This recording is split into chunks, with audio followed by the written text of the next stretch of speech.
El avión está en crucero a 35.000 pies sobre el Atlántico cuando los pilotos pierden la única información que les permitiría saber qué está haciendo el avión. No hay alarma dramática. No hay explosión. No hay fallo mecánico catastrófico visible. Solo los tubos de pitot, los sensores que miden la velocidad del avión en el exterior del fuselaje, se congelan en el interior de una tormenta tropical. Los tres sistemas de medición de velocidad producen lecturas inconsistentes. El piloto automático, que no puede operar con datos contradictorios, se desconecta.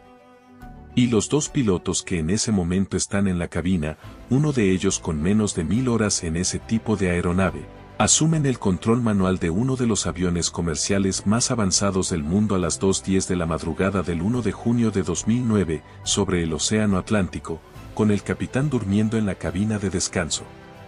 Tienen 4 minutos y 23 segundos antes de que el avión golpee el océano. No lo saben. Y lo que hacen en esos 4 minutos y 23 segundos es una de las secuencias más estudiadas, más debatidas y más perturbadoras de la historia de la aviación moderna. Para entender por qué el vuelo Air France 447 terminó como terminó, necesitas entender el contexto en que ocurrió, no solo el momento del accidente. El Airbus A330 es un avión extraordinariamente capaz. Tiene sistemas redundantes para casi todo. Tiene 3 computadoras de vuelo independientes que se supervisan entre sí. Tiene diseño que en condiciones normales protege a la tripulación de errores graves mediante limitadores automáticos que impiden que el avión adopte actitudes peligrosas. Ese último punto, los limitadores automáticos, es central para entender lo que ocurrió.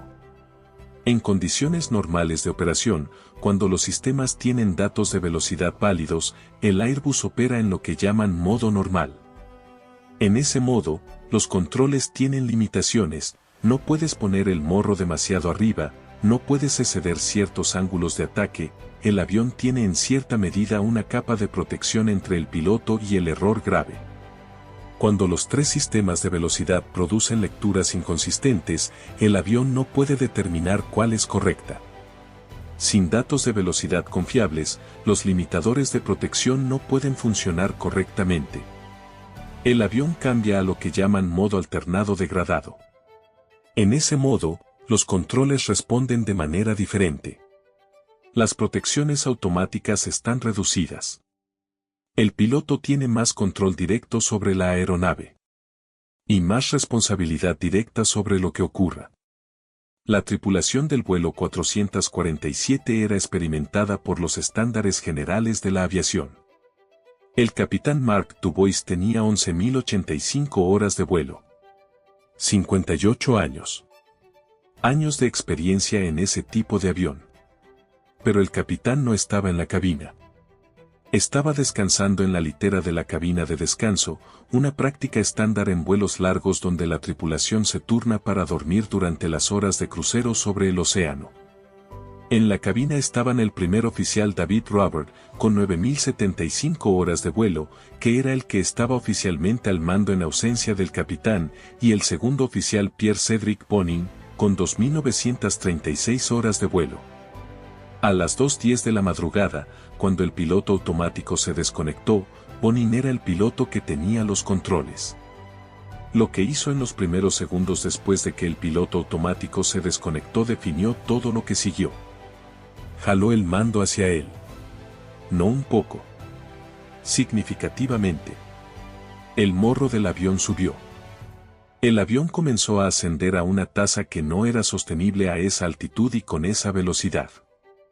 ¿Por qué Bonin hizo eso? No está completamente claro en los registros. Los investigadores sugieren que puede haber sido una respuesta instintiva de miedo, que al perder el control automático en condiciones de poca visibilidad y turbulencia, el impulso fue subir. Alejarse del océano debajo. Ese impulso, comprensible en términos humanos, fue el inicio de la cadena de errores. El ángulo de ataque del avión comenzó a aumentar. El ángulo de ataque es el ángulo entre el eje del avión y la dirección real del movimiento del aire. Cuando ese ángulo supera cierto límite, las alas dejan de generar sustentación de manera eficiente. El avión entra en pérdida aerodinámica. La pérdida aerodinámica no es una falla mecánica. Es un estado en que las alas no están generando suficiente sustentación para mantener el avión en vuelo. La manera de salir de ella es reducir el ángulo de ataque, lo que se hace bajando el morro y aumentar la velocidad. El avión tenía una alarma de pérdida aerodinámica. Esa alarma comenzó a sonar.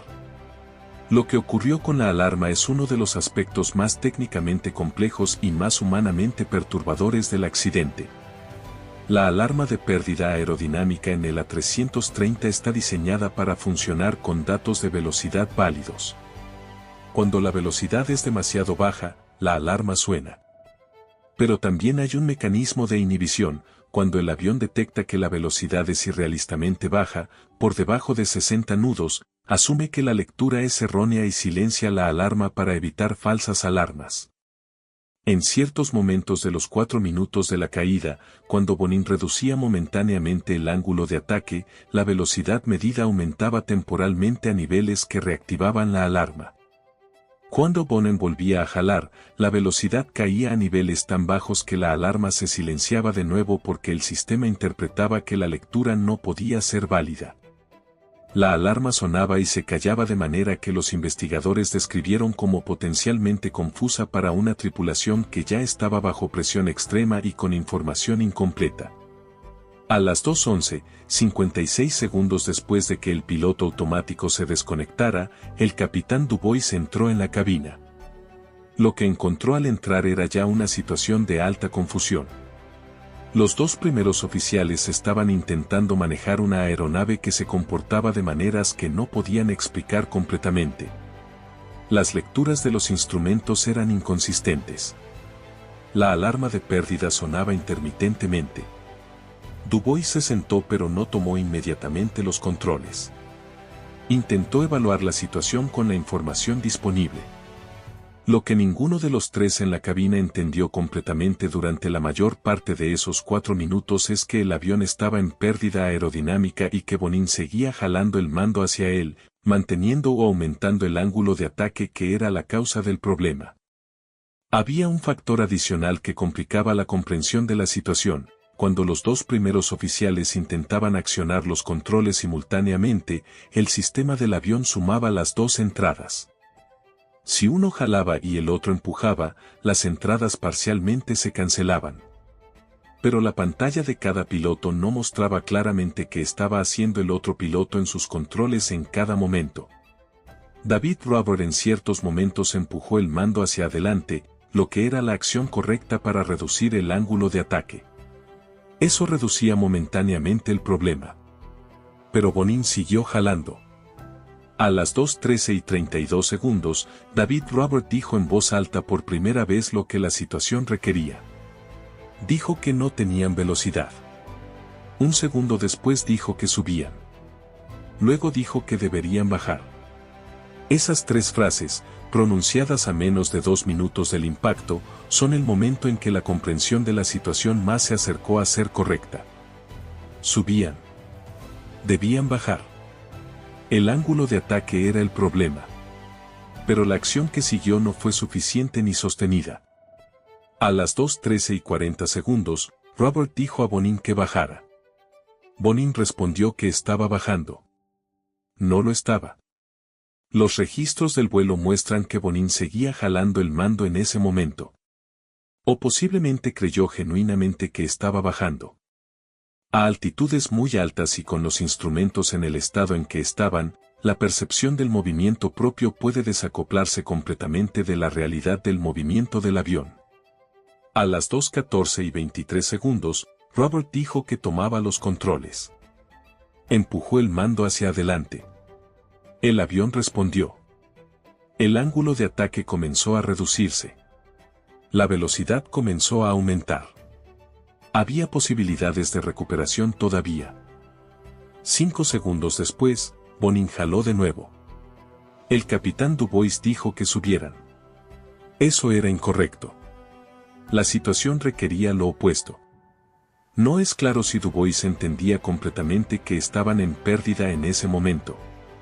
Los registros de voz muestran a 3 personas intentando manejar una situación que excedía la comprensión que cualquiera de ellos tenía de ella en ese instante. A las 2:14 y 54 segundos, Bonin por primera vez dijo explícitamente que llevaban tiempo subiendo. 44 segundos después, a las 2:14 y 58 segundos, el segundo oficial dijo lo que debía haberse entendido antes: que estaban en pérdida aerodinámica. Era la primera vez que cualquiera de los 3 lo articuló con esa claridad. Faltaban 16 segundos para el impacto. A las 2:15 y 14 segundos, la grabadora de datos de vuelo registró el impacto con el Océano Atlántico. Las 228 personas a bordo murieron. Los investigadores de la Oficina de Investigación de Accidentes de Aviación de Francia, BEA, pasaron 2 años analizando cada segundo de esos 4 minutos. El informe final identificó múltiples factores que contribuyeron al accidente. La congelación de los tubos de pitot fue la causa desencadenante. Pero los investigadores fueron explícitos en señalar que la congelación de tubos de pitot no debería producir un accidente fatal.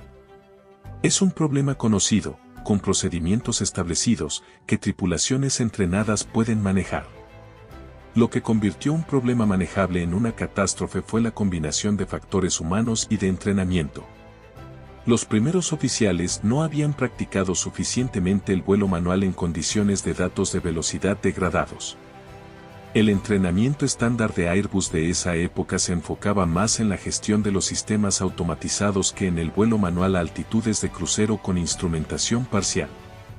La respuesta inicial de Bonin, jalar en lugar de mantener la actitud, fue contraria a los procedimientos establecidos pero consistente con las reacciones instintivas que el entrenamiento no había reemplazado suficientemente con procedimientos correctos. La incapacidad de los 3 pilotos de construir una imagen compartida de la situación en los minutos críticos fue un fallo de comunicación en la cabina que el informe identificó como factor significativo. Y la manera en que el sistema del avión manejó las transiciones entre modos de control en condiciones de datos de velocidad degradados fue identificada como un área donde el diseño podía mejorarse para hacer más evidente a la tripulación qué modo estaba activo y qué protecciones estaban disponibles. Las consecuencias del vuelo 447 en la aviación comercial fueron profundas y duraderas. Los tubos de pitot del modelo que había fallado en el 447, el modelo Thales AA, fueron reemplazados en todos los Airbus de la familia A330 y A340. El proceso de reemplazo, que llevaba años siendo recomendado por el fabricante, se aceleró radicalmente después del accidente. Los requisitos de entrenamiento para pilotos de Airbus en el manejo manual de la aeronave y en los procedimientos de velocidad no confiable fueron revisados sustancialmente. El programa específico de entrenamiento para situaciones de datos de velocidad inconsistentes fue ampliado y reforzado. Las autoridades de aviación de varios países revisaron los estándares de entrenamiento en recuperación de pérdida aerodinámica a altitudes de crucero, un área que había recibido relativamente poca atención porque los aviones modernos raramente llegaban a esa situación en operación normal.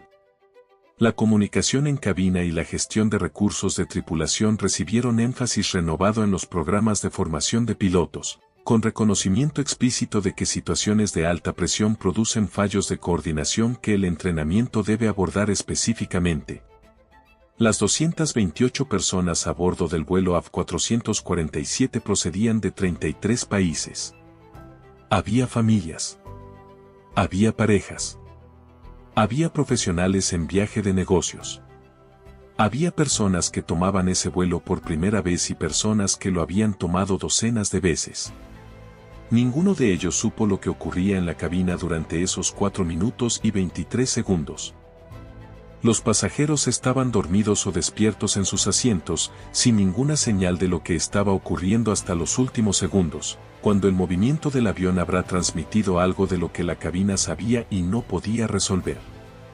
Lo que el accidente del AF447 reveló, más que ninguna falla técnica específica, es la naturaleza de los sistemas complejos altamente automatizados y la condición humana dentro de ellos. Los aviones modernos son extraordinariamente seguros precisamente porque minimizan las situaciones donde los pilotos tienen que volar manualmente en condiciones degradadas. Pero esa misma automatización significa que cuando esas situaciones ocurren, los pilotos pueden haber perdido práctica y fluidez en las habilidades exactas que necesitan.